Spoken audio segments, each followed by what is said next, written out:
Shame, shame, shame, shame. You might say it's a necessary component of any life. Well, any human life.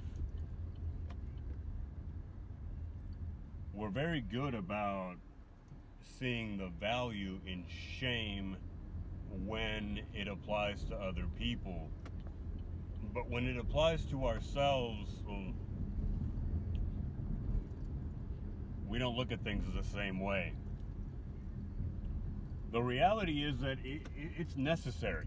We may not see it at work, in action, but I'll tell you this. If you're living a halfway decent life, there's an element of shame involved. To some extent, it is there, and it needs to be.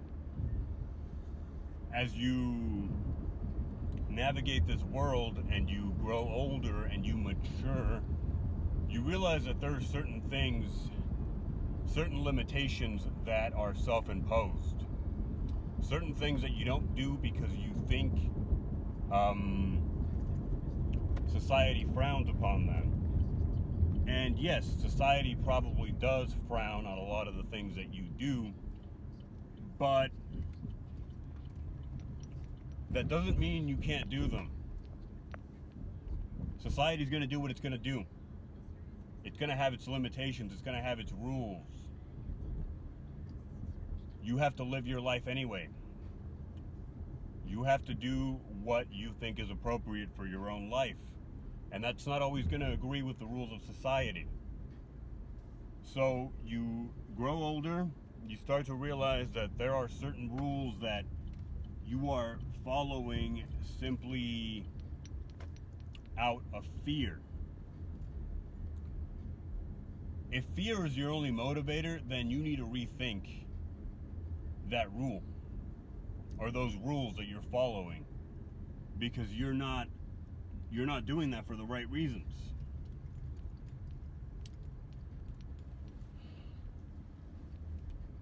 Now, of course, you can't go through life and just think you can do whatever the fuck you want. You can't just do whatever you want, obviously. There have to be limits. This is where shame comes in. You have to have an element of shame. There has to be something that tells you, okay, my behavior has crossed the line. And I would say that you could use the admonishment of other people. People are going to try to shame you. The problem is they're going to try to shame you for the littlest things sometimes. Things that you shouldn't feel ashamed for. That's just how society works. Like I said, there will always be someone to shame you for something. You have to be able to decide for yourself. So, how does that work? I guess you have to be able to shame yourself. You have to know that there's a line in the sand. And I guess the best you can do, the closest you can get to an appropriate measure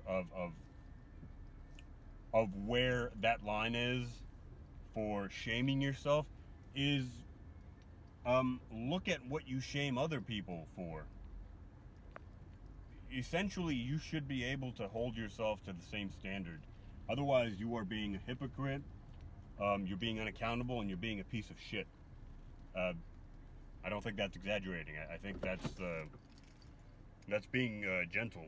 In fact, that's being pretty generous. You have to hold yourself, at the very least, to the same standard as you hold other people. You should actually expect more out of yourself, if we're being honest. But that is just my opinion.